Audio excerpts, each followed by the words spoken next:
Yeah, you know what time it is. It's time for the Geekenders podcast. MegaRan, Jesse and Dodger, what up? Let's go. Yo, it's the weekend. Yeah, it's time to geek out. Let it begin. Go on, stream and shout. It's Jesse and Dodger, so give them a follow and see what the Geekenders are all about. Yo, it's the weekend. Yeah, it's time to geek out. Let it begin. Go on, stream and shout. It's Jesse and Dodger, so give them a follow. #1 geek podcast, without a doubt. Yo, another end of another long week. Got a job and a kid, I know that you all beat. So take a second, grab a drink and vibe while we catch you up in just a matter of time. On gaming, comics, whatever you're doing. If you're nerdy like us, then you know you should tune in. Thank you for sharing our world with us. Now follow, subscribe, and turn this up. Yo, it's the weekend. Yeah, it's time to geek out. Let it begin. Go on, stream and shout. It's Jesse and Dodger, so give them a follow. #1 geek podcast, without a doubt.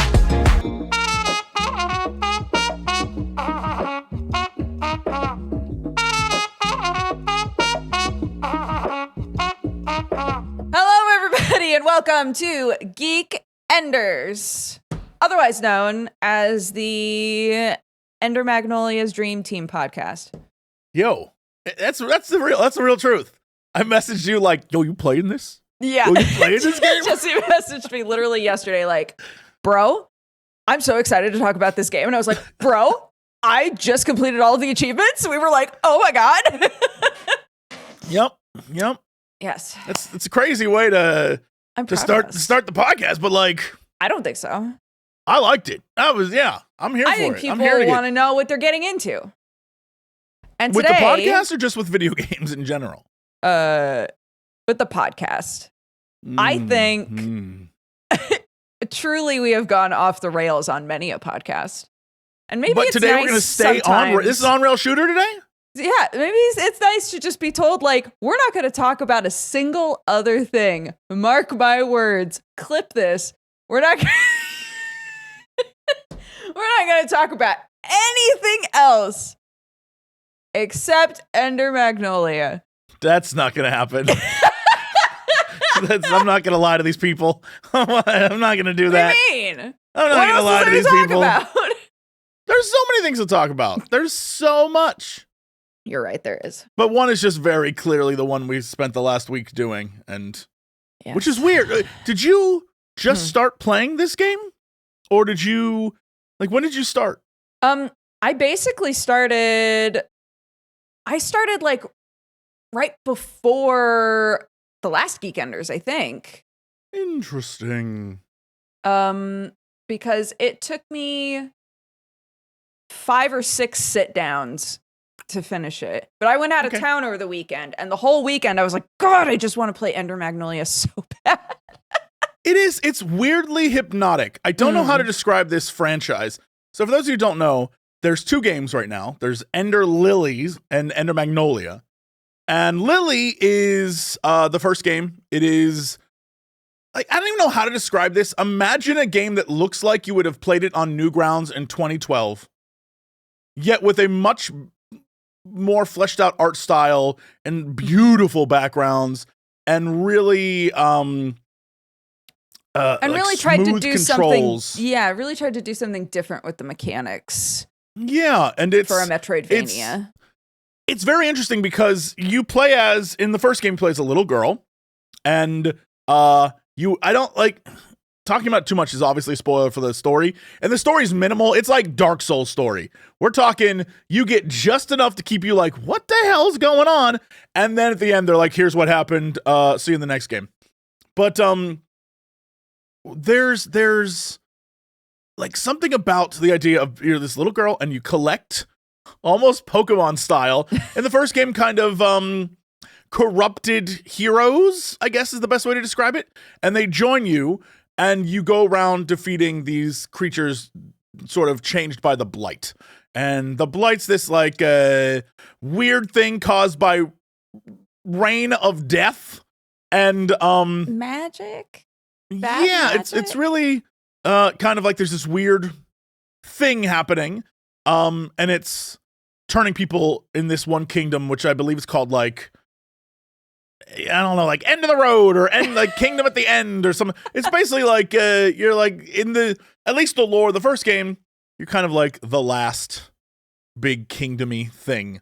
And society's crumbled. Yeah, in the first one, you're like the last priestess, right? Yes, and everyone is dead. Like everything is dead. You meet a few people, and the people you do meet are like also dead. Like it's again very, very dark, very interesting, but it's gorgeous, like absolutely well put together.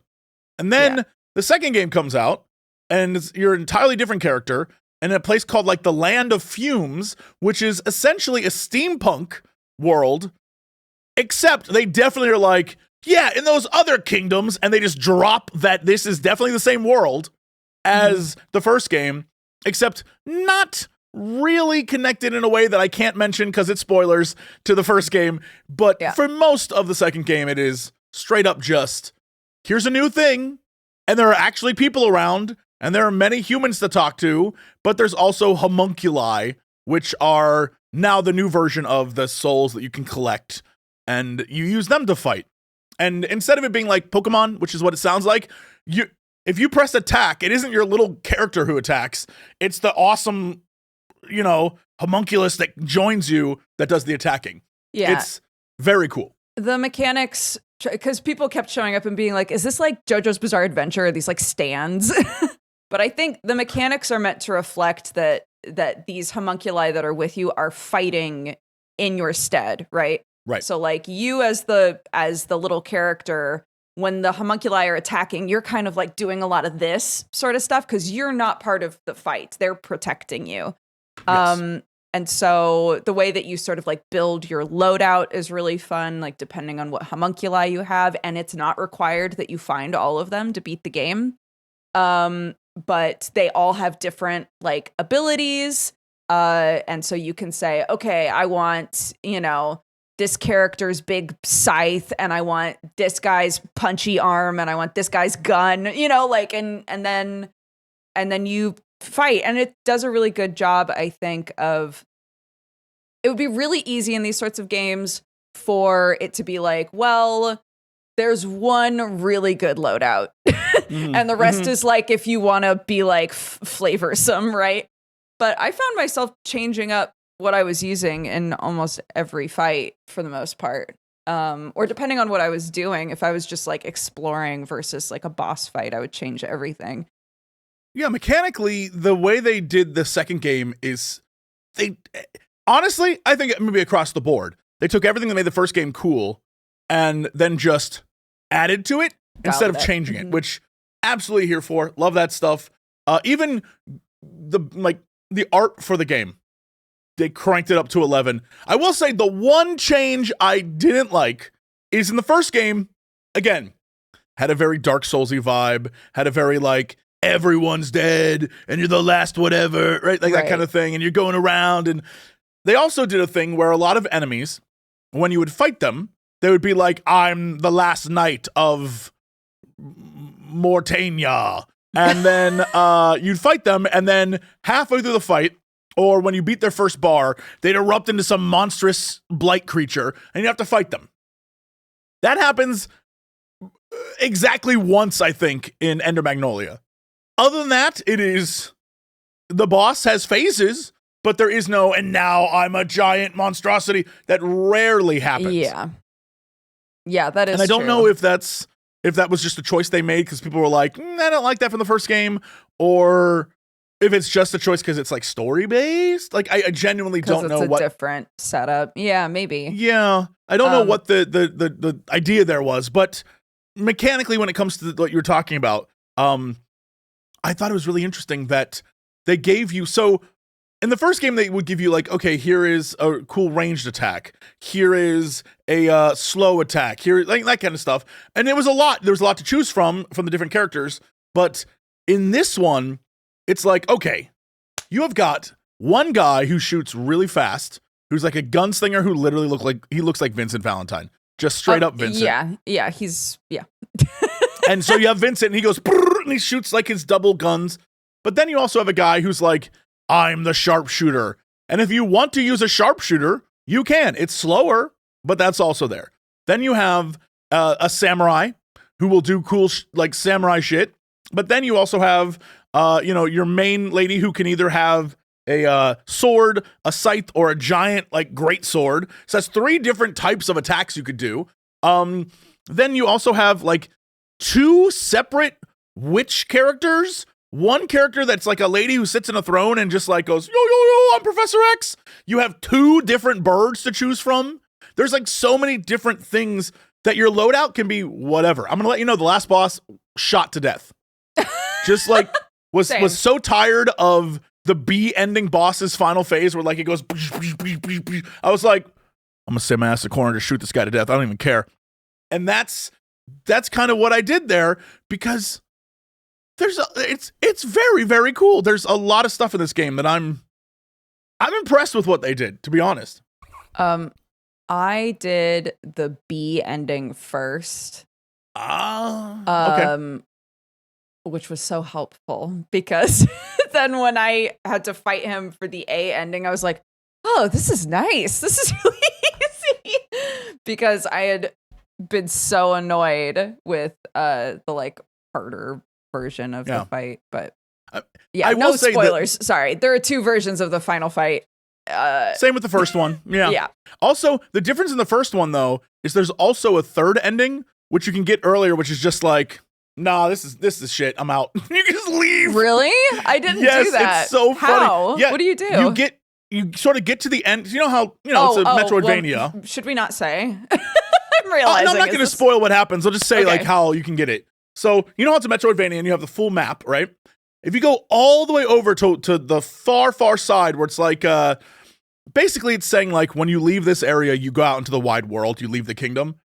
Literally, you can just get there and be like, you know what? This place sucks. Bye. And just leave. That's really and funny. I'm like, that's hilarious. That's a potential option for you. Yeah. This one does not have that. The purpose of this one is you're literally like, I'm going to save everyone. Rather than the last one, which was, what the hell am I doing here? Everyone's dead. This place sucks. Yeah, I would like always as like, it's so hard to describe because all of it's kind of like spoilery, but everything they create with the backgrounds, like you'll enter an area and be like, this is the most beautiful thing I've ever seen in a game. Like, what the hell? Yeah, I think you're right in that, because some of the feedback that they got from Ender Lilies, because so many of us played Ender Lilies and we were like, this game isn't like perfectly polished, but there's something so special about it, you know? Sure. And they were getting feedback like, like the mechanics are interesting, but sometimes they don't feel like really precise or whatever. That issue is gone in this game. Mm-hmm. Everything feels really nice. And also, I brought this series of games up so many times when discussing maps in Metroidvanias, because what they do in these games that I don't really see a lot, if any other games do, is the map will change color. Like that section of the map will change color if you found everything. Mm-hmm. And you might it's very feel like Resident Evil. Yeah. Yeah. You might feel like that's something that you should get later, like as like a completionist, like, oh, here's where you need to go back. I love it. Because if I'm like, fuck, I don't want to do the current story thing, I have so much stuff to go back and do, clearly, because I'm like, oh my God, so much of it's gray. I guess I'll backtrack early, you know? Well, what's great about the second game is, so if you play the first game, one of the biggest things going on in Ender Lilies is the fact that they are total dicks with some of the hidden items. Yeah. So there'll be an item that you clearly can see, but have no way to get. And it's so frustrating. You wait all game and you still can't get it. You're at the end of the game. You're like, how do I get this? And then you realize the way to get it is you have to do a combination of like one character. So you do double jump. Then you use one character's abilities, which will keep you in the air long enough for your dash to refresh. Then you dash across, use the ability again, and then do one more jump hook on, and then you can get it. And you're like, so I had to have like a genuine crazy loadout that kept me in the air long enough to get to that thing. There was no hint how to do it. There was no special way to do it. You just had to nail the like button combos to get there.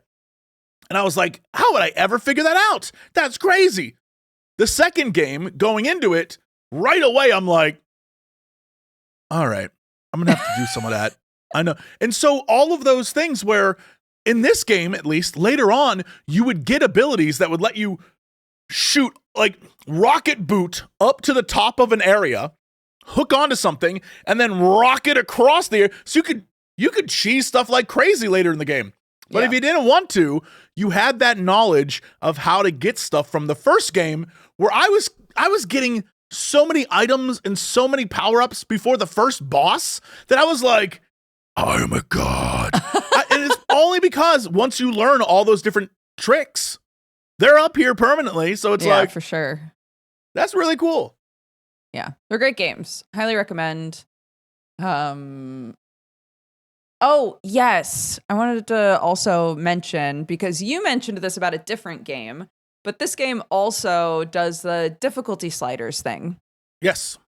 So, if you want to be super specific about like how much damage is being done to you, you know, all of that, there are sliders to specify how you want to play the game.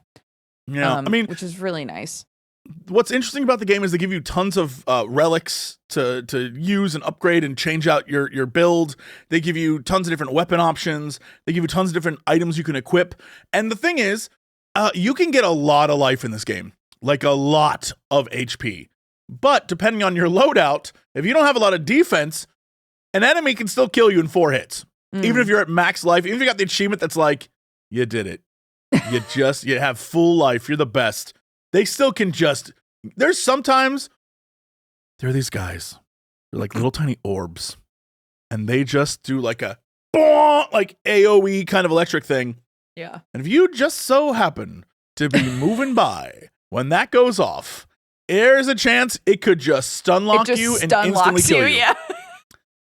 And it's like the darkest timeline with that. You're like, I can't.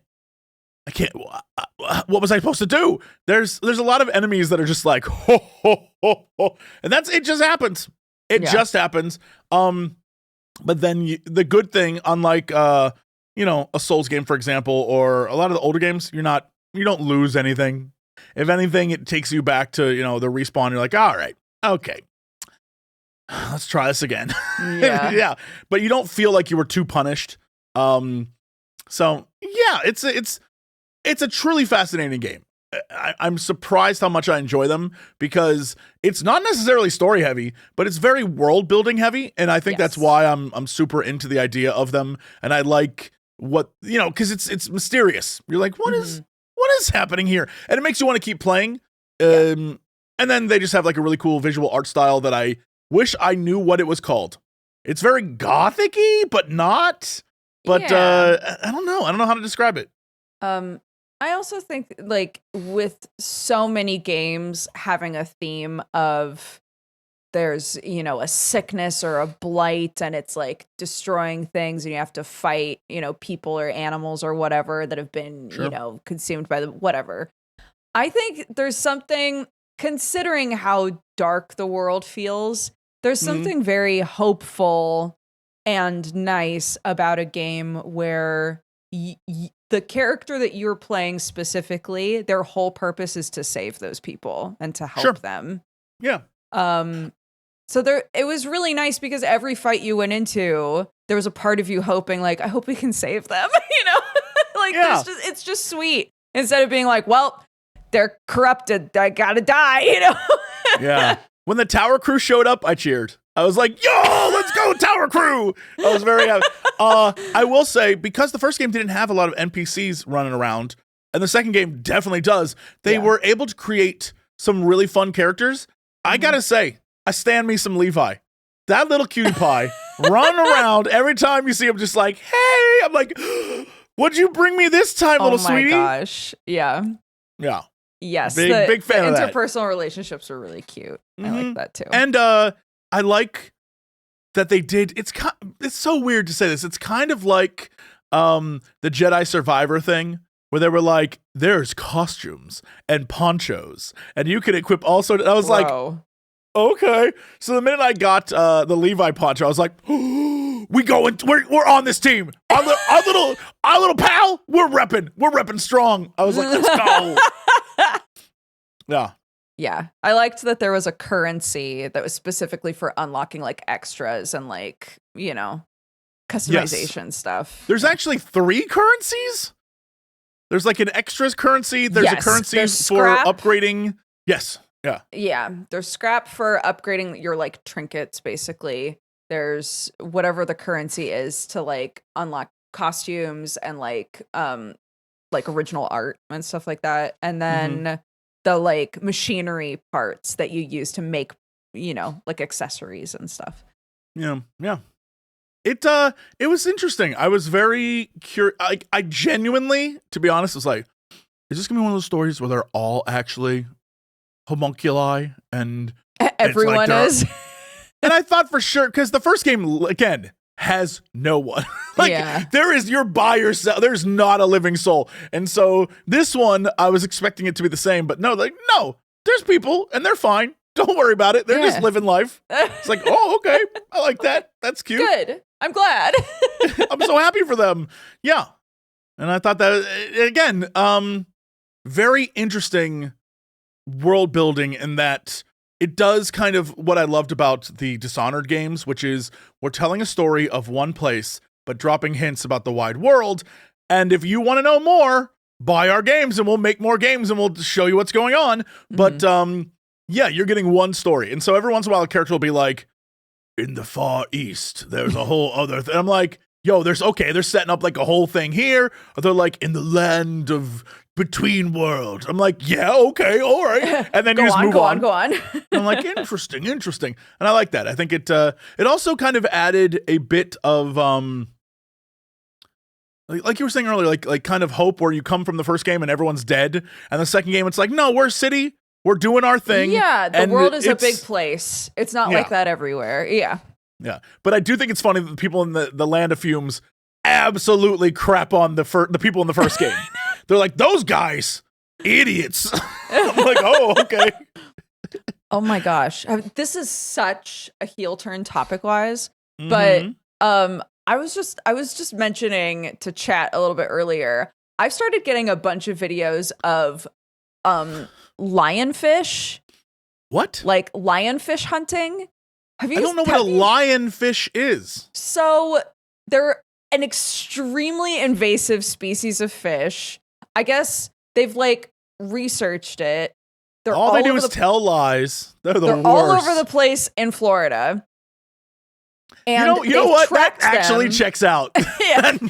They've tracked them genetically back to like 5 or 6 fish that got released. And they've turned into hundreds and hundreds and hundreds of fish in Florida. Yeah. And they have no natural predators except humans. So anybody who does like diving in Florida is encouraged to learn how to spearfish lionfish because they're so invasive and they eat constantly. So they just destroy all of the other fish, right? Anyways, for some reason, I've started getting so many videos of people hunting lionfish. And it makes me laugh. It comes back to what you said, I swear. It makes me laugh because all of the comments in these videos, these fish cannot even conceptualize the idea that there's a thing that could kill them. So they'll just let a human with a big spear come up and just stab them. And if there's a cluster of them, they'll watch one of them get stabbed and just sit there. Like, that stupid bitch. Can you believe he got stabbed? Couldn't be me. And then they also get stabbed. It's so funny. I mean, looking at them, it's just so, they got spines? Like they've poisonous spines? Yeah. They've got big spikes, so you have to go out and spearfish them. You don't even need a license to do it. That's how invasive they are. You don't need a license to do it. If you're out there killing lionfish, they're like, awesome, keep it up. But they're really bad. You know how Australia has very, very stringent, like what you can bring into the country regulations? Yeah. Sometimes I wonder about us. We're like, yeah, you keep an alligator as a pet, and if you don't like it, throw it in the lake. I'm like, what? What do you mean? Like, yeah, I got these weird fish at the market. It's fine. I released them into the ocean. What could happen? Cue everyone spearfishing lionfish because they're like, man, they're tearing stuff up. Yeah. So they eat them, I guess. Although Floridians confirm or deny, but I guess in Florida they eat tons of lionfish because they're perfectly edible. You just have to know how to get all the spines and stuff off. And people are encouraged to fish up as many of them as possible. Yeah. Florida was home of Monkey Mondays until they stopped that because a monkey attacked a person. What is Monkey Mondays? There was a restaurant where they had Monkey Mondays, wait, and you were allowed to bring your monkey. Wait a second. One moment. Can I ask a question? Do you know so much about weird things going on in Florida because of Cox and Crendor in the morning? Yes. Okay, great. Okay, continue. You could bring monkeys Florida, to a restaurant? You were allowed to bring monkeys to a restaurant. Okay. And they brought a monkey, and they always brought this monkey, and it was like a little cutie pie. And then one day, some punk-ass kid started poking the monkey and trying to antagonize the monkey, and the monkey attacked the kid. So they canceled Monkey Mondays. That's not the monkey's fault. That's not the monkey's fault. That's that kid's problem. Cancel children. That's what I'm saying. Monkeys are like better children. And honestly, I feel like we should just accept that. I'd be fine if monkeys took over. If this was a Planet of the Apes situation, I would be like, you know what? We had our time, and we failed. Apes, go nuts. Yeah. Yeah. Monkey Mondays. It was a thing. Florida had it all. Mondays, damn. Florida is the only place in the world where you could get a story that's like, man throws alligator at convenience mart owner in order to steal booze, gets arrested while high on meth, naked at KFC. Like, it's a beautiful place, Florida. You never know what's going to happen down there. It's true. I've never been, so it's just magical in my mind, you know. Let me stress to you, it's not nearly as cool as you think it is. I didn't say I thought it was cool. Oh, magical, it was implied. Which is a little different. You said it was magical. I mean, that's just them trying to convince you that Disneyland's magical when it's just like a swamp. They built it on a swamp. That's it. Yeah. Did you know that the Disneyland in Japan is not like officially a Disneyland? That's why they have so much weird stuff. Yeah. Yeah. I think that's awesome. I would love to go there. How do they get away with that? It's crazy to me that they can have a Disneyland and it's not actually made by Disney. What is that? I don't know. I'm sure there's something going on. I don't know. I have no idea how they got away with that. I feel like they have it. Like Tokyo Disney has to be a thing, though. They're like, is it like Japanese Kit Kats? Oh, that's very clever. Maybe. Are Japanese Kit Kats not Kit Kats? Well, they can get away with making like a matcha tea Kit Kat. We ain't got none of that here. Well, you can make a Kit Kat that tastes flavors of things all over the place. False. That's not true. Not Kit Kats. Kit Kat. We just started doing white chocolate and people hate it. They're like, it ain't Kit Kat. But that's what I'm saying is that doesn't mean that it's not officially Kit Kat. Different brand owner. That's like saying prawn Lays aren't real Lay's chips. I mean, I would say it's like first off, I would argue that is true. But second off, I very much like 7-Eleven in Japan, for example. You can get like fresh, delicious food at a 7-Eleven. And here in the States, they're like, enjoy your week-old sandwich, asshole. Like it's not the same. It's different. My brother had a field day. My maiden name is Locsin, for anybody who doesn't know that. And there's a convenience store chain in Japan called Lawson's. And my brother, pretty much every time he saw one, took a picture and sent it to me. So it's really easy to entertain us as Americans, is I guess what I'm saying. Yeah. We really feel it's like when I went to see my first Dodgers baseball game and I was like, oh my God, can you guys believe that I got my own baseball team? And I got to make that joke for like an hour and a half. It was crazy. I like that you said specifically an hour and a half because in my mind, that's when people got up and left.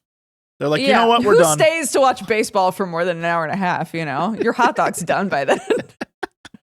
I did see a message here that said, It was made an official deal with Disney, but the Japanese government would not allow Disney to be primary owners. Interesting. Okay. I guess so they're like co-owner, they're co-parenting Tokyo Disney. Yeah, I guess they license intellectual property from Disney. I mean, Disney's still getting paid and they don't have to manage the park. I think they think that is a win. Yeah, true. It's still promoting Disney stuff. Yeah. I mean, that's the best way to get rich is just license yourself. You don't have to do anything and people can use you. Man, that sounds great to me. Please use me. Just use me up, baby. That's what I want. Yeah, you should just like go to a bunch of different companies and be like, do whatever you want with it. But I want it to and be then like just see what happens, you know? Yeah, I want like a Simpsons thing where it's not like I'm not on the side of a building, but I am the mascot for your detergent, you know? Like I want to license my face to like Azerbaijan or, you know, Turkmenistan where they're like, get Jesse brand soap, clean yourself. And I'll be like, you know? Clean yourself. Yeah, I want a Mr. Sparkle moment. I see. Okay. What product do you think you could sell really well overseas? Really well overseas? Yeah, Ooh. like if you needed to make a commercial, what product do you think you could really slang? Beef. Just beef. Just beef. Just beef. Where do you think beef really needs like a jump start? Because we're selling American beef. So already I've got the American Constitution. Okay. Yeah, right. I got the American Constitution, right? Right. So they're just gonna put me on things and be like, eat big, like big American man, right? And it's gonna be like beef, American beef for the big boy. Right? And it's gonna be like, and I'll be like, ooh, I'm so full with American beef. Right? Yeah. I love it. Yep. One moment. Yeah. I figure our first market, the first place we should open up our new beef place, India. Our beef place? Okay. Yeah, our beef place. Yeah. It's called Lawson's. They serve beef. And I'm the mascot. I'm like, oh, I love beef. It's so good.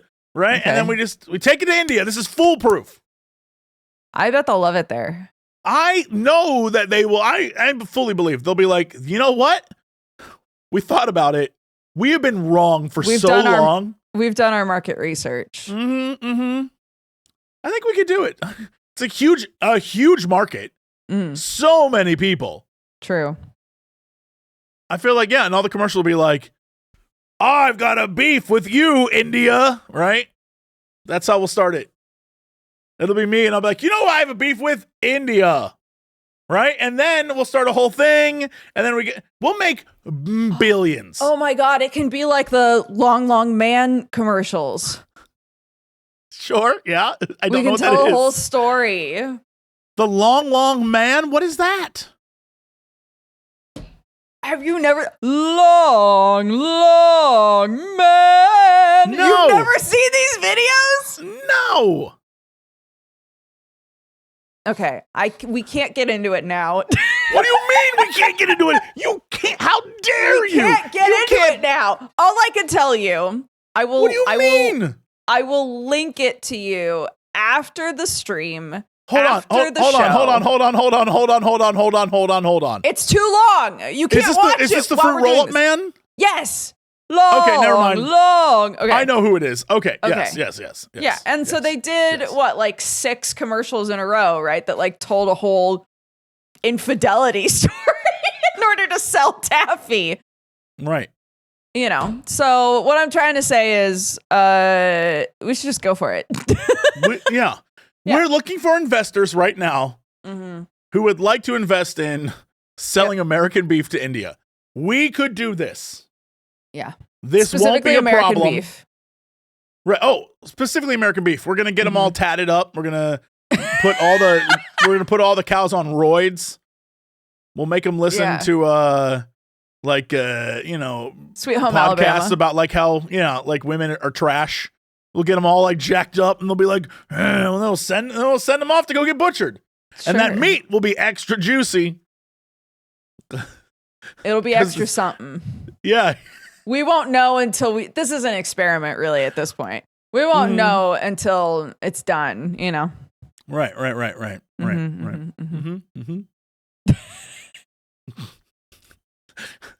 What else? Truly one of the worst ideas that ever was. Maybe one of the worst ideas ever. What else did you play this week? So I just started. I don't know exactly how far I'm in. I started playing Venture to the Vile.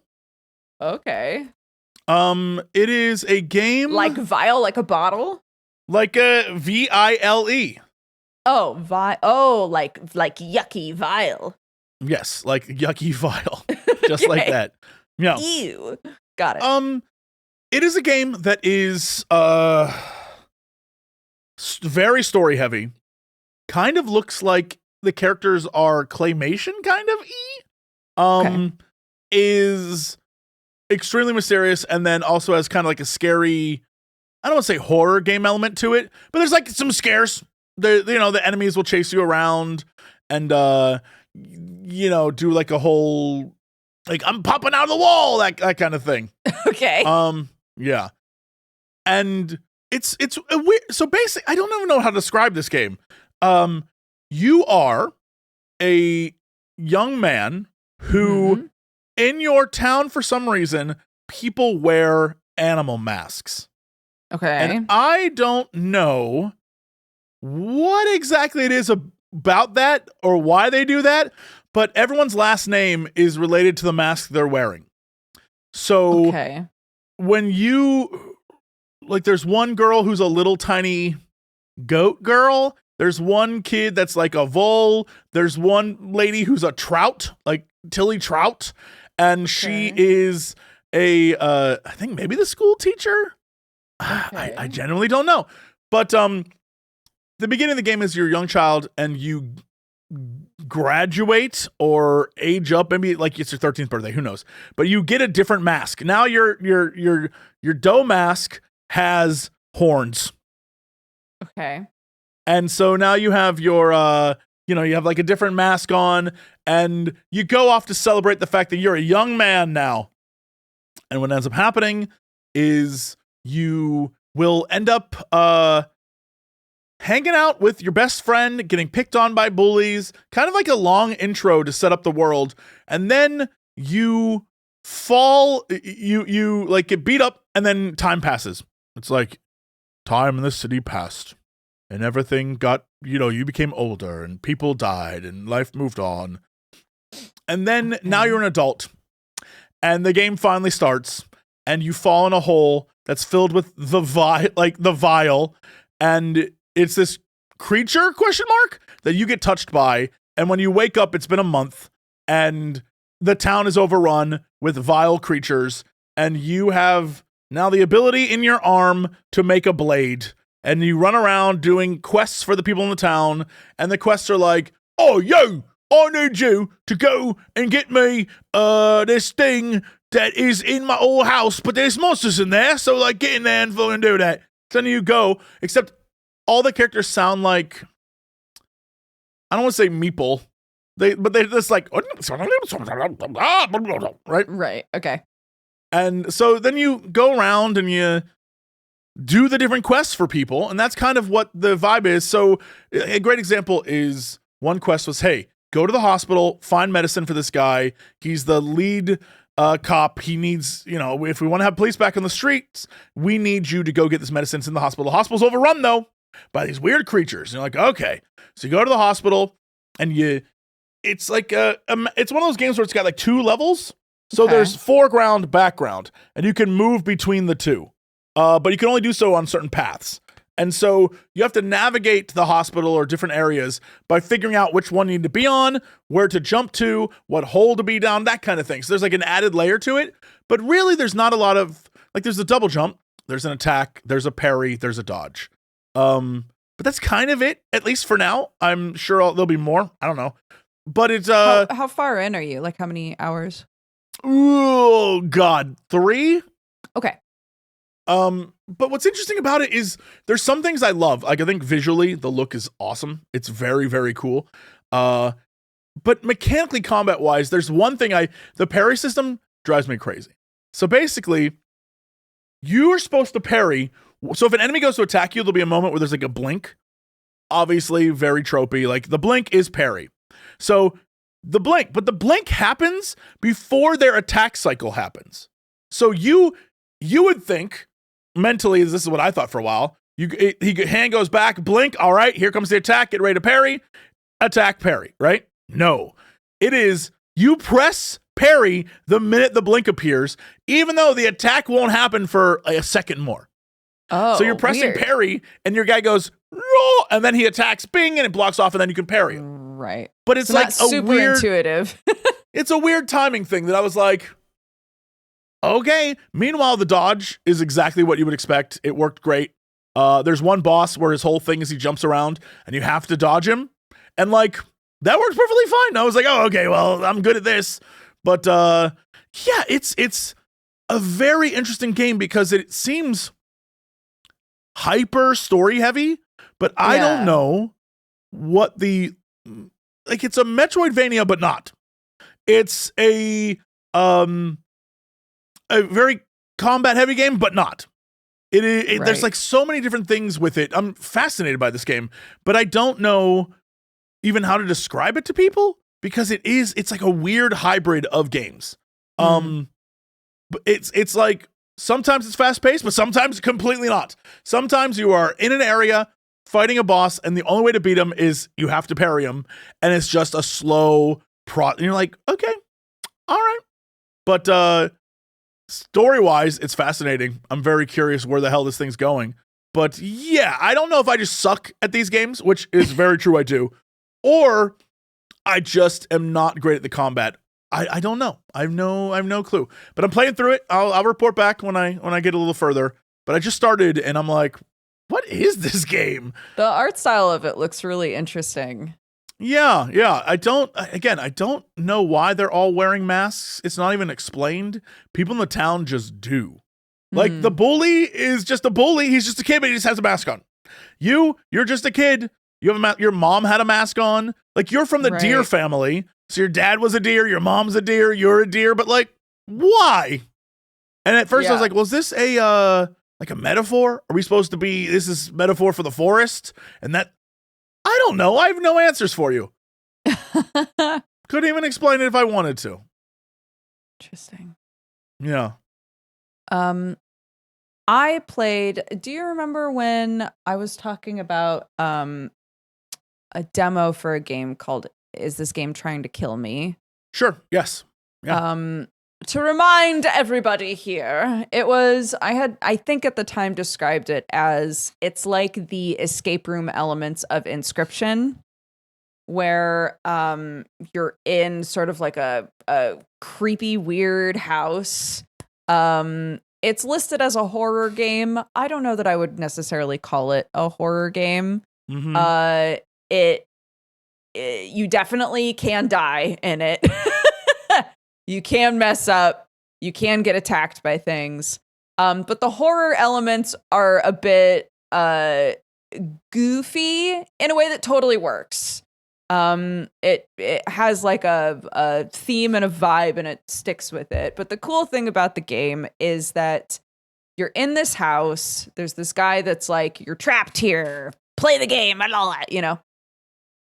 And there's a little computer, like an old computer that's playing what appears to be like an old NES style game. And you can sit down to play it. And as you start playing it, you realize that things that happen in that game affect the room you're in. Interesting. Okay. And also things that you do in the room can affect the game.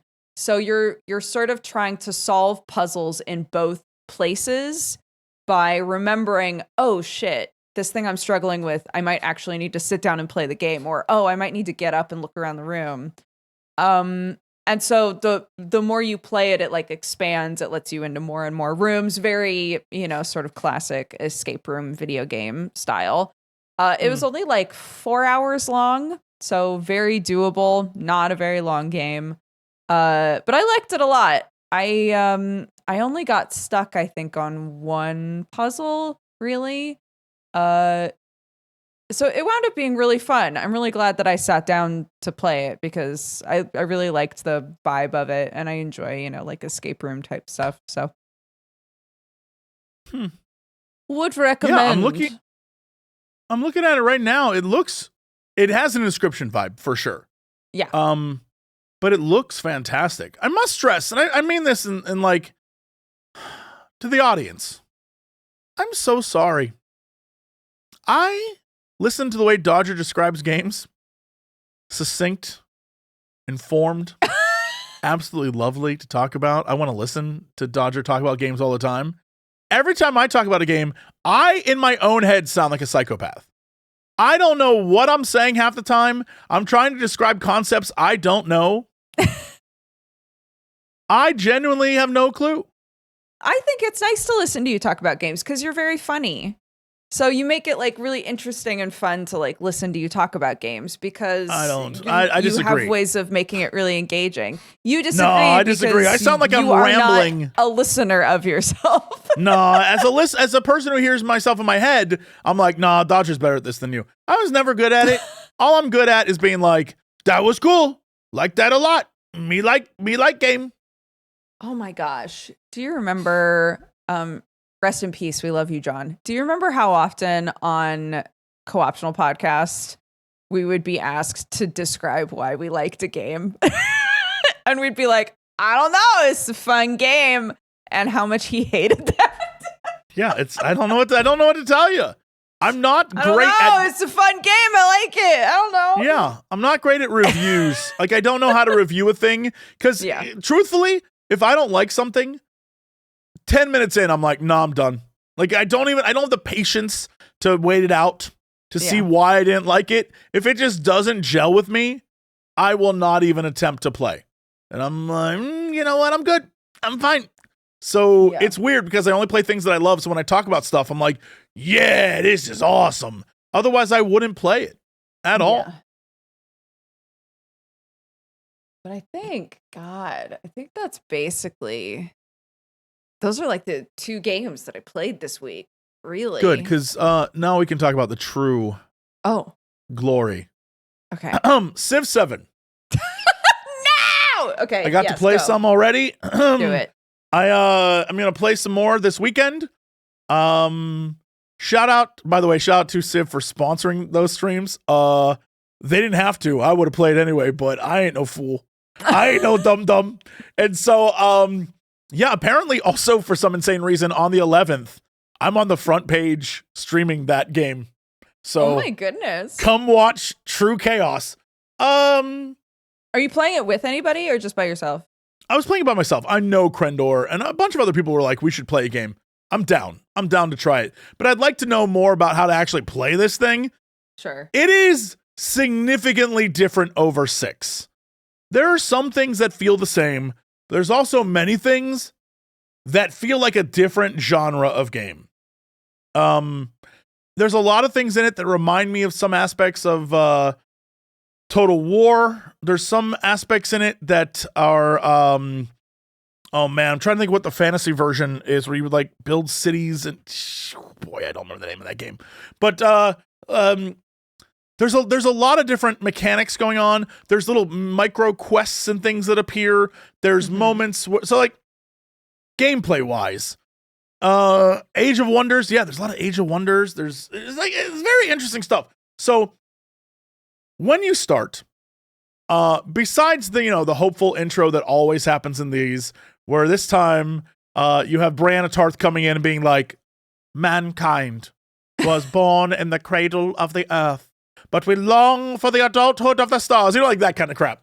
Sure. Which is always great. By the end of an intro to a Civ game, you're like, humans are pretty cool.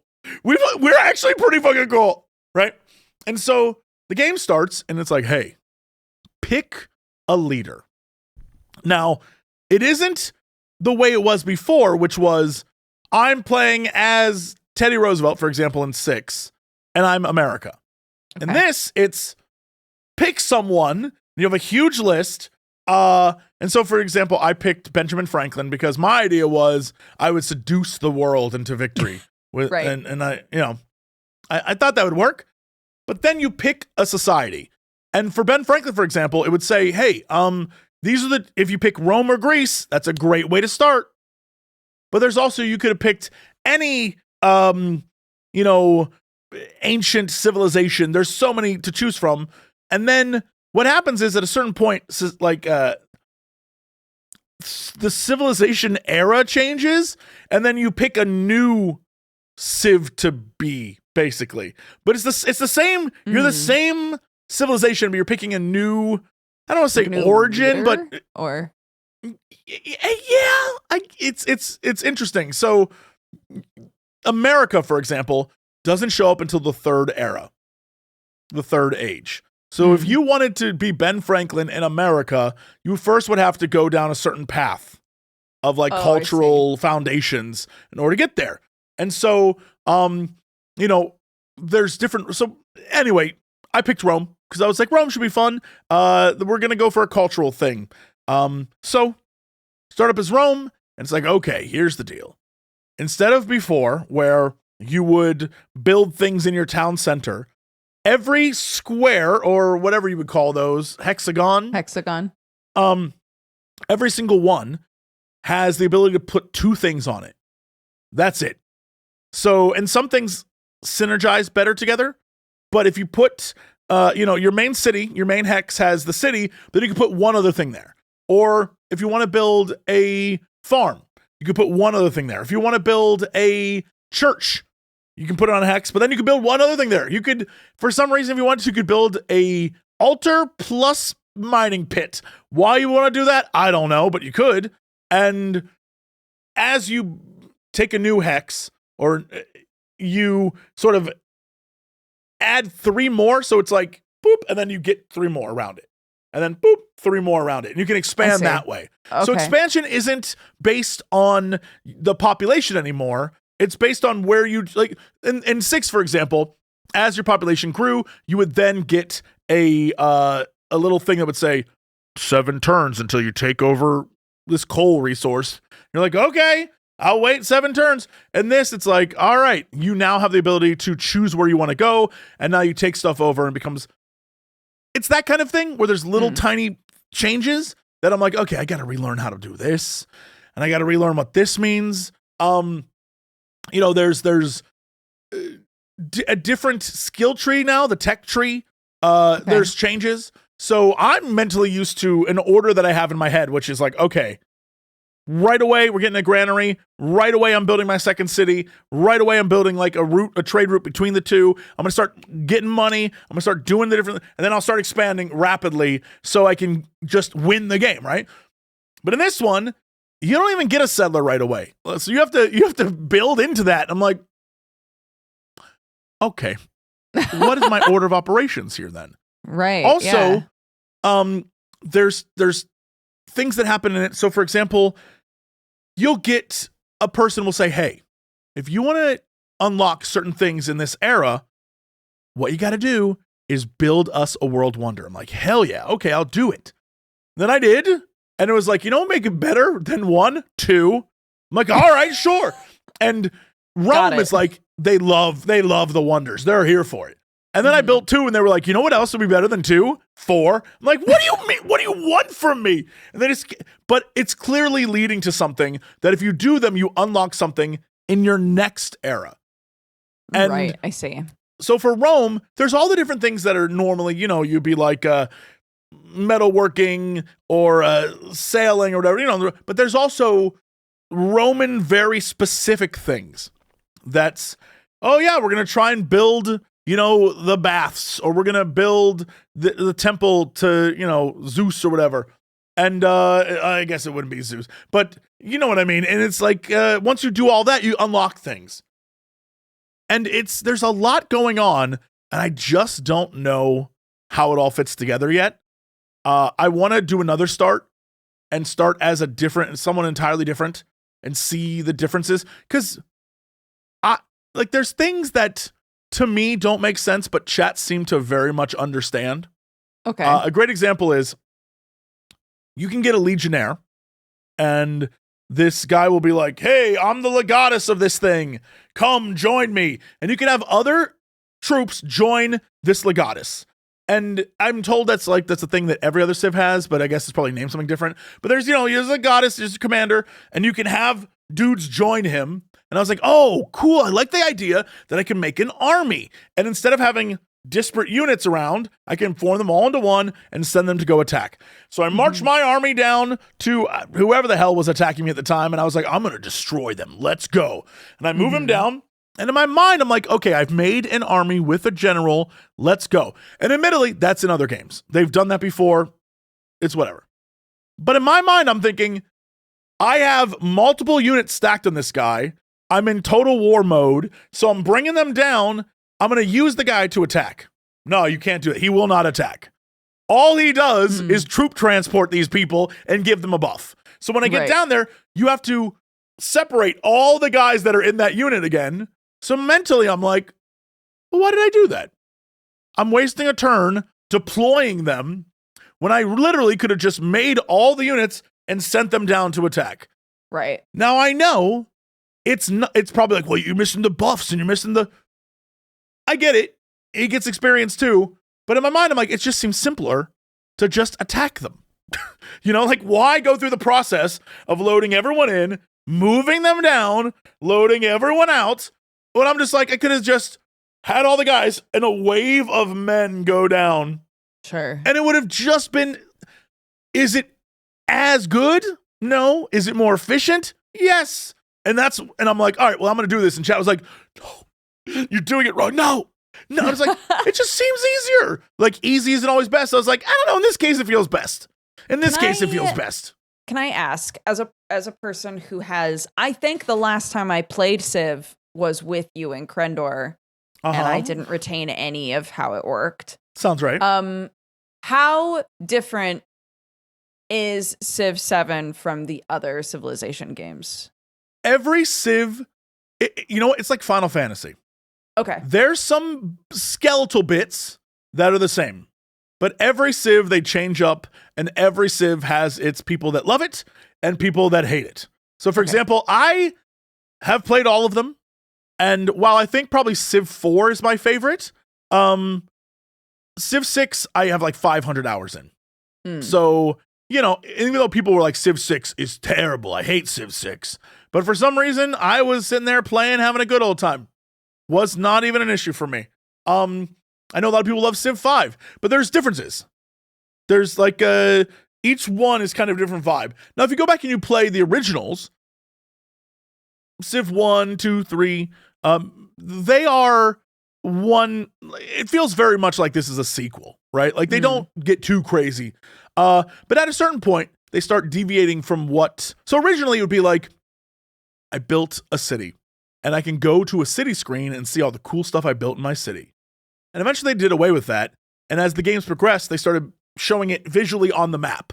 So you'd be like, oh, I built a space center. Well, instead of going to a thing and then seeing the image of it, now you can see it on the map screen. And instead of getting a cinematic of we're launching a rocket, it would literally just on the screen go and shoot up into space. Like, oh, that's cute. Right. And because they did that, they then could change the way the rest of the game played. And now they're doing that. They're changing it up and switching things. Probably Civ 7 is a response to a lot of the other games that are out right now that, are a little more in-depth than Civ. Because at one point in time, Civ was kind of overwhelming and there's a lot of stuff going on and it seemed like, oh my God. Now there's other games, 4X, there's all sorts of, I think Civ's like, all right, well, we can step it up a bit. And so I think that's what they're trying. Is it good? I have no clue. I've literally played 2 hours, but it is certainly, I'm in the overwhelmed stage for sure, where there's so much to learn. And so like, there's moments where one town was just like, we are unhappy with you. And I'm like, but why? Like, well, that's how I always feel in those games.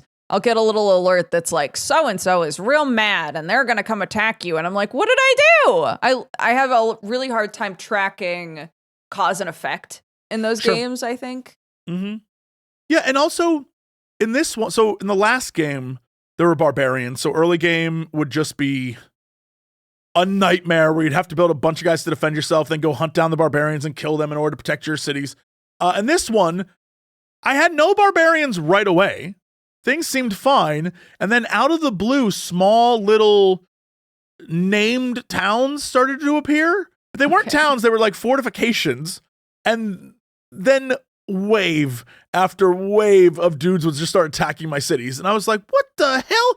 And at first I thought, oh, these are enemy leaders. No, they're just dudes. But the interesting thing is, when you conquer them this time, instead of wiping them off the map, they give you the option to just recruit them and send them to go attack another city. Oh, okay. And I was like, interesting. So while part of me is like, oh, I could take their territory, another part of me is like, wait a minute. So I could just pay these tribes to go and attack my enemies? Okay. And that's, I like that. I think it's very neat. But also, religion doesn't seem to be that big of an issue. Oh, what was that? Nothing. Keep going. What the? Whoa! I'm getting attacked by the yawnies because I didn't sleep very well last night. And so I was doing some of these. I'm so sorry, audio only listen. Just imagine that I'm performing like a bird. Just imagine you're having a conversation with someone and they start flapping like a madman. Just imagine that's what happened here. I was talking to someone and then she literally just started jittering and then flapping her arms like she was going to take off. Like she wanted to leave the conversation and go to space. No, that's not true. That's very true. I don't know what the hell just happened here. You're like, what the? Because when you do this, you get the like, I'm so sorry, I keep smacking the microphone. You like slap your arms and then you slap the backs of your hands together. So it's like, ow, ow, ow, ow, ow. All right, you get Civ, rapid fire ouchies. Civ's fine. Let's move on. Very clearly, this woman wanted out. No! Wanted to leave the conversation. Fly away to space. Get out of here. I didn't. Can I tell you a little factoid about that move? I would love to know a little factoid about that move. I had to do it as part of a routine when I was on dance team in high school. We would perform in the 4th of July parade every year. And that was part of the routine that we did was this. So it's become my like... I don't know what to say to that. I don't even know how to... I don't even know... What was the dance? The dance was you just slapped your arms around? You're marching, so you can only dance with your arms. So you're doing like this shit. You didn't have a flag? You weren't one of the flag kids? No, that's called color guard. Wait, whoa. So you weren't even one of the cool flag kids? No. You had no... We didn't even... No, I'll do you one better. We didn't even have cool flag kids at my school. I must stress how funny this is to me. So in the parade from the high school, band kids walking down. The football team, like, hey, we're tossing a ball. Hey, look at us. We're on a float. Cheerleaders, go team. And then in the back, the kids who just march and go and like vogue it out. That's what you did. Imagine to yourself. Oh, I'm imagining. Okay. You're in high school, right? And there is a 40-something-year-old who is the head of your squad, your team, yelling, high knees! High knees, girls! High knees! For 4 weeks in a row while you're practicing this goddamn routine. And then on the most broilingest day in lovely, sunny Oregon, You march through an entire tiny town doing this.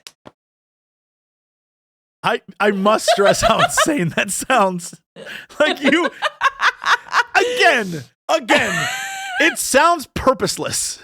It sounds like they got a bunch of young people to just march, but then you're like What's the biggest town you've ever lived in? Can I ask that? Like population wise, do you think? I mean, I'm currently in LA, so I think No, I'm so sorry. The smallest town you've ever lived in. Smallest? Yeah. Oakwood, Ohio. Was it small? It's like the size of the Vatican almost. It's very tiny. That's cute. That's fun. It's very cute. Yeah. So imagine that you're in Oakwood. Uh-huh. The Vatican of Ohio. Yeah, the Vatican of Ohio.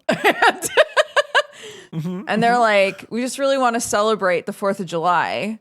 So we want to put on a parade. But we're the size of the Vatican. We are the Vatican of Ohio after all. And so how do we cobble together a fun parade? I know how. I know what they would do. And none of it involves doing like that is. How do you know that? Because I was there. I lived it. We had parades always featured the one car that was like, I'm the prom queen in the back of the car. And then it would have the Shriners would show up.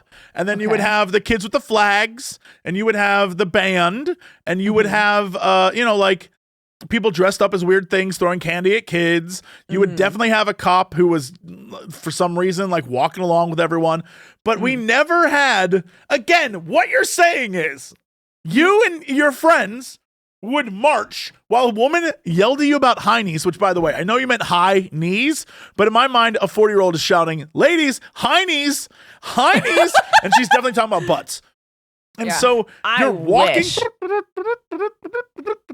and you are just moving your hands like it sounds crazy because with full I know beat makeup on. I just know that you could have done like a cheerleader.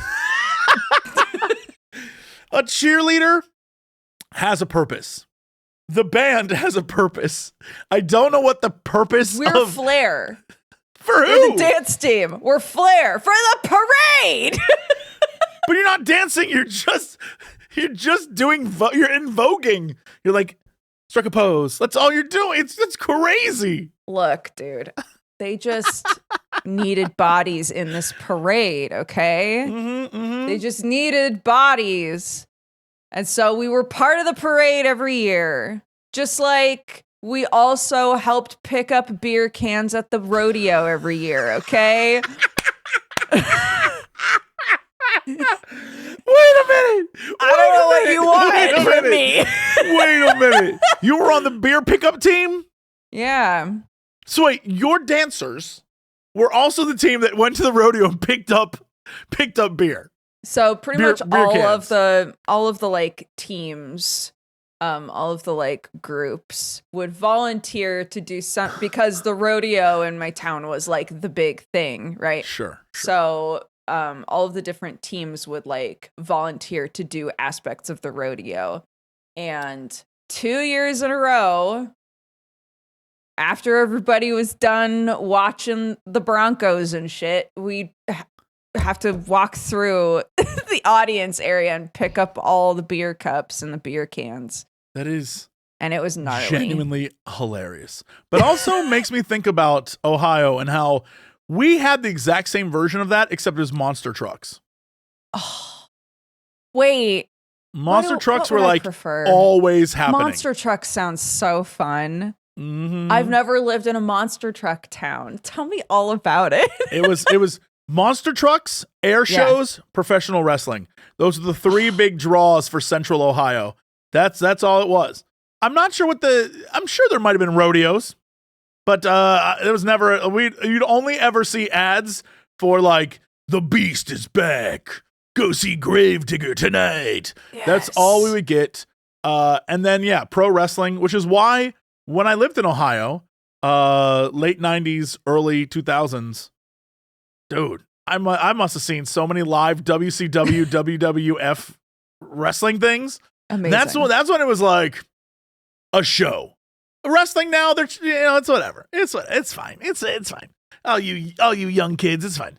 Back in the day, back in the day where the Undertaker would rise out of a coffin and his minions would spit blood. The Undertaker. Yeah, his minions would spit blood, and there was one guy who would like be on fire. And at one point, Stone Cold Steve Austin drove in a beer truck and then hosed down Vince McMahon with beer. Dudes are coming from the rafters and like hitting guys with baits. But it was not wrestling. I don't know what the hell it was, but that was the best. That was great. That's the kind of sport I'm here for. I loved it. It was barely any wrestling going on. Really, it was just men would show up, talk some shit, a guy would get hit in the face with like a chair, and then Mankind would throw someone off a 50-foot building, and you'd be like, this is the greatest thing I've ever seen in my entire life. It was great. I love that. Yeah, my childhood, the things that we would routinely watch, it was wrestling, it was every season of Survivor, and Smallville. For some reason, I could never get into literally any CW/WB show. I just something about them is an immediate turnoff.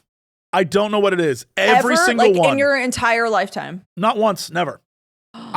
People would recommend a thing. I'd watch the first episode and be like, nah. To be fair, I can't think of a single one that I would be like, Jesse would love this. That's what I'm saying. Like, I wouldn't call you up to be like, bro, did you ever watch Teen Wolf? Because I know the answer, No, like, I just wouldn't. Homie, you know that episode of Charmed? No, of course you don't.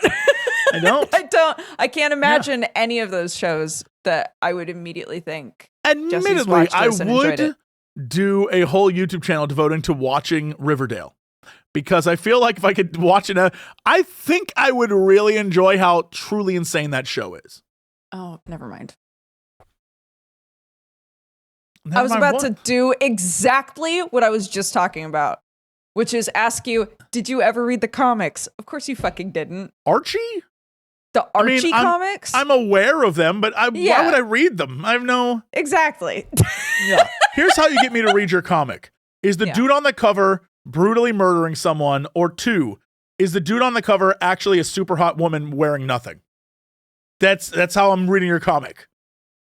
Dude, non-gender specific. Yeah. Naked woman. Look, I'm gonna say it. I've always said dude's non-gender specific. I mean that, and I always believe that. A dude is a dude. You can't, when you watch the Nickelodeon show Hey Dude, which by the way is definitely more of my time. Dude was everybody. That's just the way it is. Somebody, when I was living in Los Angeles, somebody was like, isn't it interesting how the longer you live on this coast, the more that dude just becomes objects? Yes. I was like, that's true. Mm-hmm. This, if I'm in the wrong mood, this is dude. Yeah. Dude. Yeah. 100%. I also will, for some reason lately, obviously over the last year, I don't know why this started. I have no answers for you, but I notice it now to the extent where I'm like, where did I pick this up? I will be like, brother, what is the matter with you? To everyone. Doesn't matter. And I'll be like, I'll be playing the game and be like, brother? I'm like, where did this come from? Where did I get that? Where did I pluck that from? Somewhere. I don't know. Dude. And I know exactly where this came from, but I went on a trip with my kid over the weekend with one of her best friends and her best friend's mom, right? And this kid could not stop saying bruh to everything. Yes. To everything. And my kid was like, why do you keep saying bruh? And she was like, I don't know. It's just fun to say. And by the end of that 2 days together, do you think my child was also saying bruh? I'm waiting for you to say bruh all the time. No. Bruh. I still call everybody homie, and the people here think it's so funny. So, and I love a laugh, so I'll keep doing it. I bet they're like, it's quaint. It's so quaint. It's the reaction I used to get from y'all. I don't get that anymore. But when I call my child homie in front of a bunch of English people, they love it. Yeah. They eat it up. See, that's the difference. Chat's trying to get me for.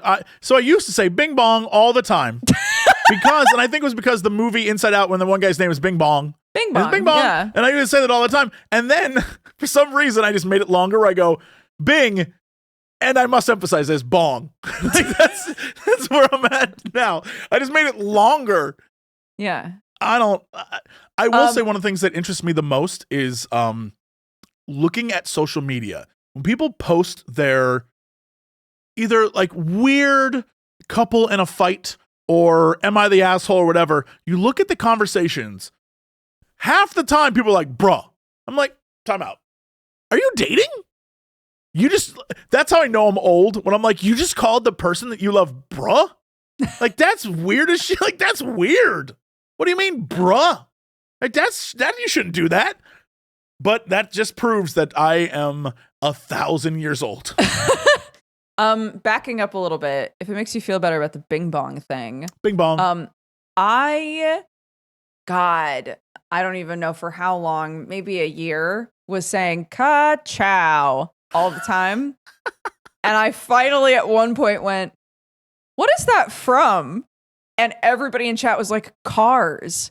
And I was horrified. Like, oh my God, it is from Cars. Yep.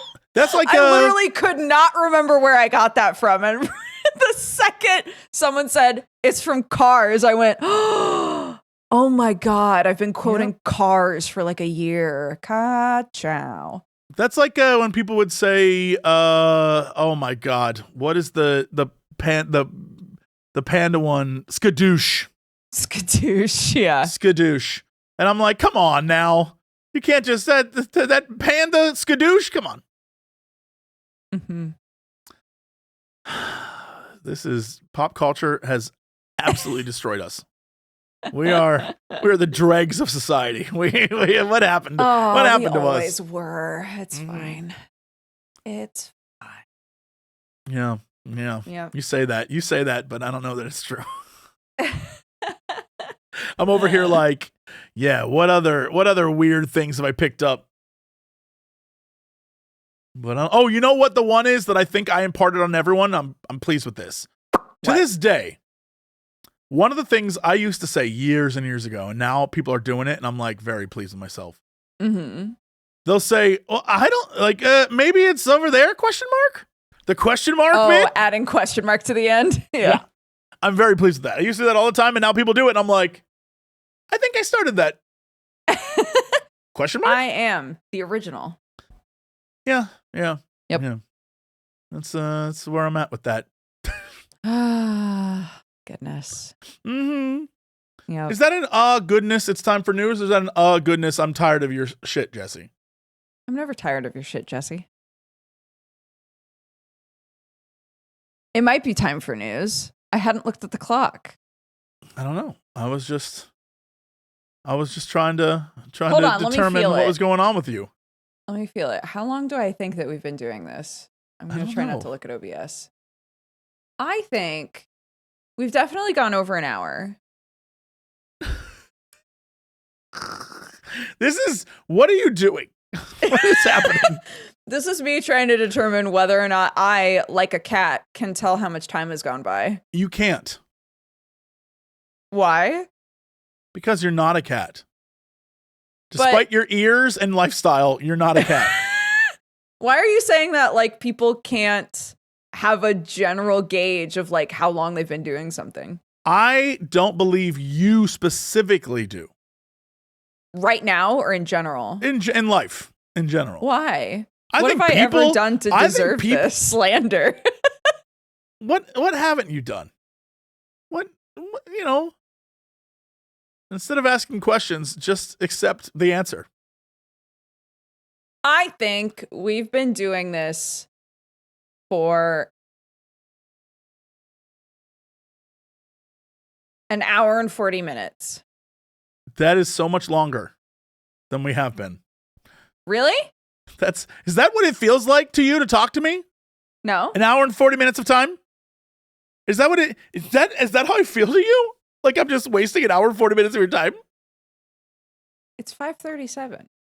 When did we start recording? An hour Not and 20 exactly minutes at ago. 8. Someone couldn't get her stuff to work. It's Pre-show doesn't count. Who? It's I don't know. Some cat girl. We've been recording for an hour and 20 minutes. There you go. So I was See? 20 minutes off. Well, I must stress to you that we really managed to stall for some awesome content right there. The kids love it when we talk time and how long our recording is. They're big fans of it. In the comment section, why don't you tell us what time it is in your country? I hate you so much. I can't. Also, what temperature is it? Also, do you slap dance? We would love to know. Have you ever slap danced? Yeah. Have you ever slap danced and did a whole thing? I don't think we called it slap dancing. I'd just like to point out. It would have been cooler if you did. It wasn't called slap dancing. What was it called? Being in a parade. Dancing in a parade where you had to march. Well, it's called slap dancing now.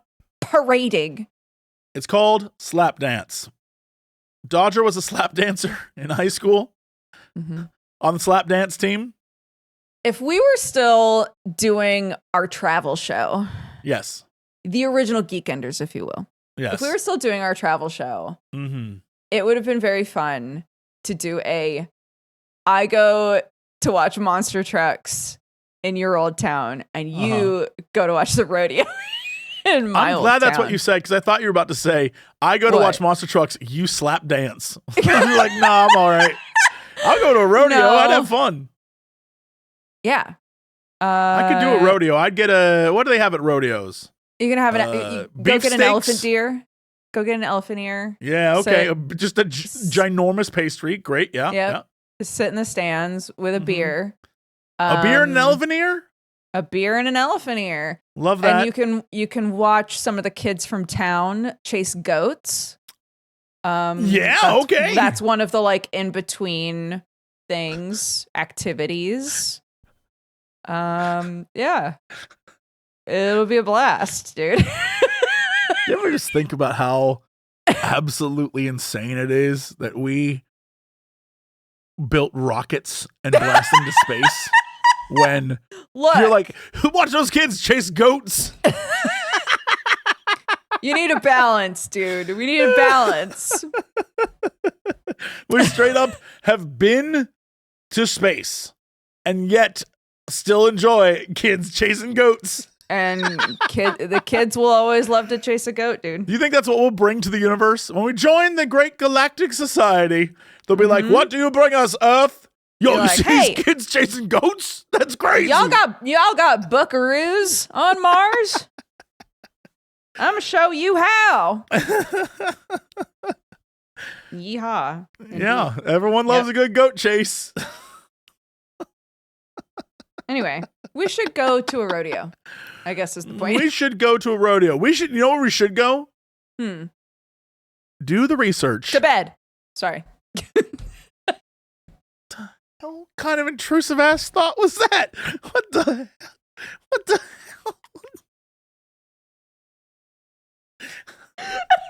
What were you thinking? Girls goes, to bed. I'm sorry. Oh, you're tired, are you? Finish your thought. Didn't sleep that much, did you?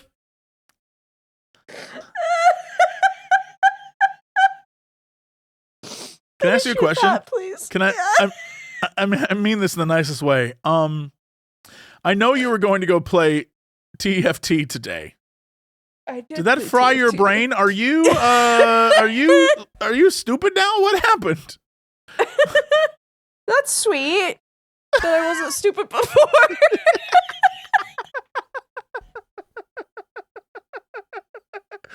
That's why I like you. Always the optimist. You found the silver lining and you latched onto it, and honestly, that's why I like you. There's a lot of ways you could have gone. You were like, you know what? Thank you for saying I wasn't stupid before. Thanks for the compliment.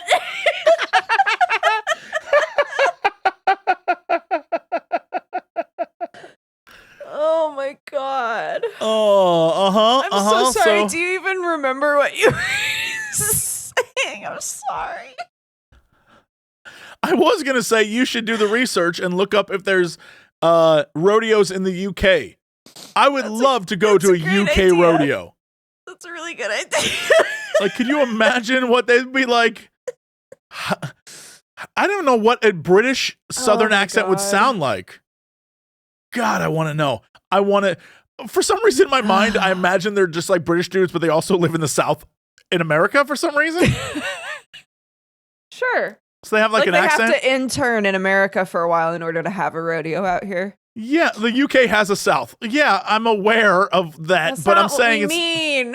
Yeah, that's not like I want to see a dude in like Levi's and a cowboy hat riding a horse, and then he gets off and he's like, "Howdy, pilgrim." But he also is British, so I don't even know what that would sound like, but I want that. Yeah. Yeah. Very badly. Because the idea of a guy getting off a horse and like tipping his cowboy hat and being like, "Oh, like it doesn't compute. Yep. If you're wondering what accent that was, it was, I don't know, Welsh? Sure. Great. Sure. Yeah. Checks out. Oof. What a great time we have. Yes, absolutely. I'm just delighted.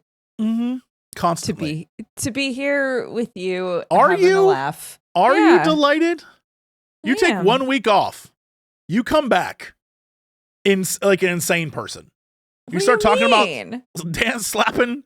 You start going crazy, saying about how you don't need to sleep. You take 1 week off, this whole thing falls apart. You're the core. I'm supposed to be the wild one. I'm the rock pillar of this podcast? Yeah, you're supposed to hold us up. Okay. And that's simply, I don't know, it collapsed. I'm so sorry. I will get it together for next week. Really, so really, yeah, you should. You should. I will. There's so many visual gags happening this episode. I don't know. Audio listeners, I don't know what's going on with you. How are you, audio-only listeners? Apparently on cocaine. I don't know what's happening right now. There's a hair on my nose. Right. Dodger's nose is itchy, and Dodger's acting crazy. So I don't know, Dodger dabbing. I'm just saying, if you have a problem, you can let me know. I don't have a problem.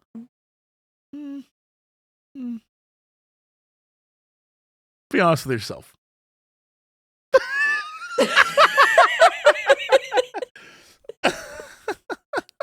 Anyway, what is the news today, Jessup? So, hey, some fun stuff here that I think is very interesting. First off, in the news, did you know that canonically now in Star Wars, Darth Vader went back and killed Watto? Why? Well, because he sold his mom. His mom, they were slaves. So, I mean, like, he went back and killed him.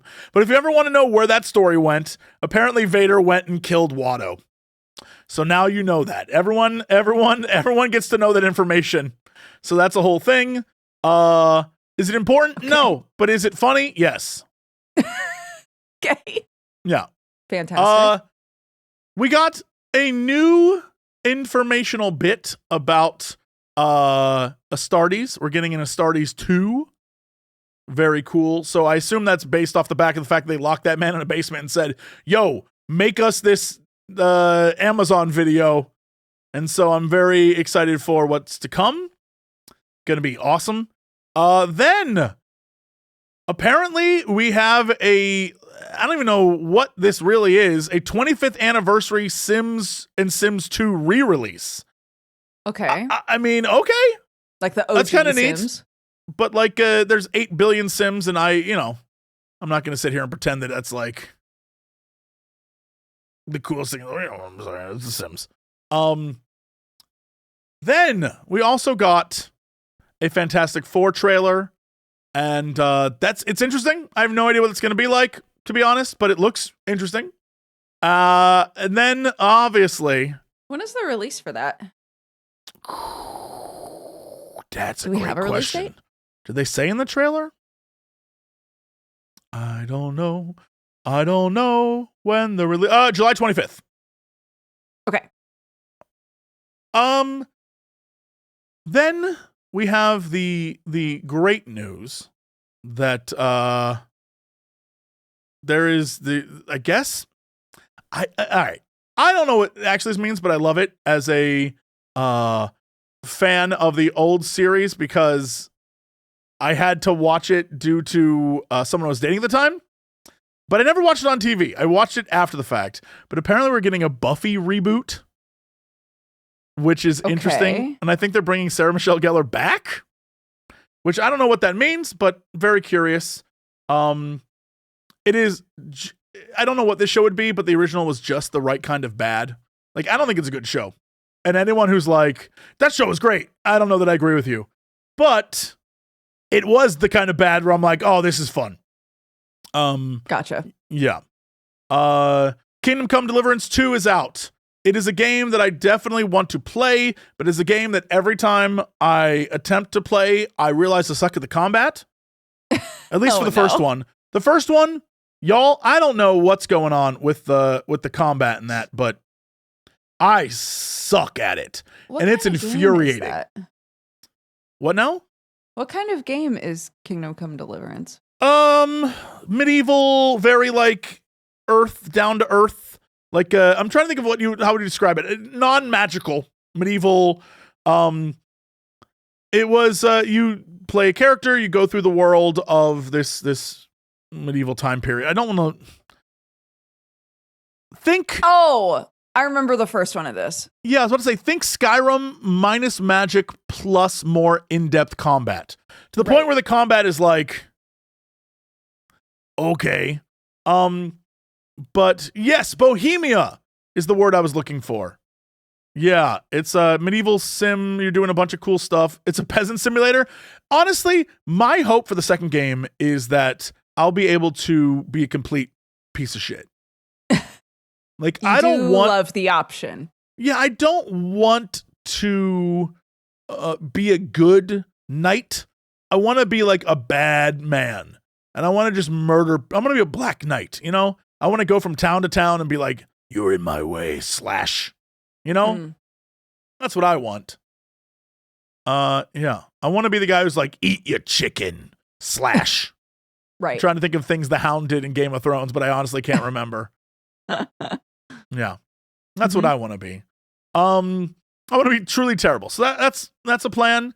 Then we also have, this week we're getting Date Everything, which is the dating sim where you can literally date anything. It has a bunch of voice actors that are basically, as far as I can tell, just people from the internet.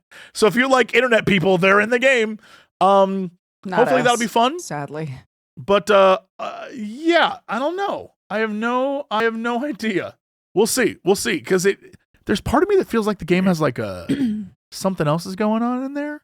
Oh, it got delayed? Yeah. Oh, man. Well, all right. Never mind.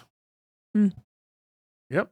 Yeah, I get the same isn't it? feeling. I think it's going to be a Hatoful Boyfriend type of thing where you're like, oh, it's a funny game where you date everything.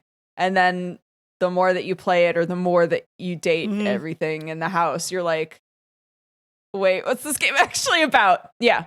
Yeah, I think there's going to be some depth there. I'm hoping it is that because the idea of a dating sim never really appeals to me, but the idea of like, this is going to be weird always appeals to me.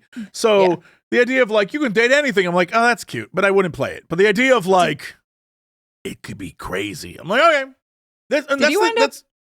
Sorry. Yeah. I was about to ask if you wound up playing my side or me side. I gave it a look because I was thinking about, hey, I would love to do that for Scary Game Squad. It's not nearly as scary as I thought it was going to be. If anything, it's like a little too horny. I'm like, Everybody okay. makes it sound like it's a terrifying game, and I was really curious about it, but it's clearly not the right terrifying. vibe for my stream. So yeah, it's not terrifying. Honestly, I think you could do it on stream and be just fine. There's some moments where it's clearly designed to be scary, but yeah, I don't. It's not a scary. It's like fun. It's fun. It's creepy. But it's not. I wouldn't say scary. There's like one or two scenes where it's probably like, but I don't know that I would call it a scary game. Okay. Sorry. Yeah. I didn't mean to interrupt you. Keep going. Yeah. Then I guess since that is not accurate, and date everything is moved, we also got that everyone's favorite game, Sleeping Dogs Simu is wants to do like a whole thing with that. So Simu, I hope that's awesome. I would love to see a live action Sleeping Dogs. The game was whatever, but the premise pretty cool.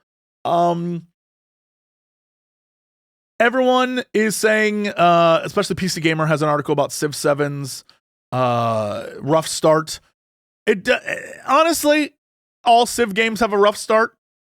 And everyone who's like, man, this Civ doesn't feel like the last one. That's because the last one had 80 updates and like 15 DLC. Like, you know, so we'll see what happens with that. But the game's not even out technically yet.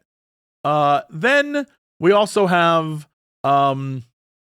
Warner Brothers Game Division, according to Jason Schreier, is just like a mess. But I would say that about Ubisoft, and I would say that about EA, and I would say that about many of the AAA companies. I would say they're completely 100%. A mess.